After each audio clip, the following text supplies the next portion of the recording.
കരഞ്ഞത് കൊണ്ട് കാര്യമില്ല, മരുത്തോ പഞ്ചജീരയോ കൂടും. ആർക്കൊക്കെ ഓർമ്മയുണ്ട് ഇങ്ങനെ ഒരു പരസ്യം?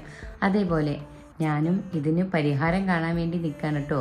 ചെറിയ ഉള്ളി അരിഞ്ഞതിൻ്റെ കരച്ചിലാണ് നിങ്ങൾ കാണുന്നത്. സാരമില്ലെന്നേ, 2 ദോശ അങ്ങ് ചുട്ട് കഴിച്ചാൽ അവിടെ കഴിയും ഈ സങ്കടം അല്ലേ? അപ്പോൾ രാത്രിയിലേക്കുള്ള പണികളുടെ തിരക്കിലാണ് കേട്ടോ.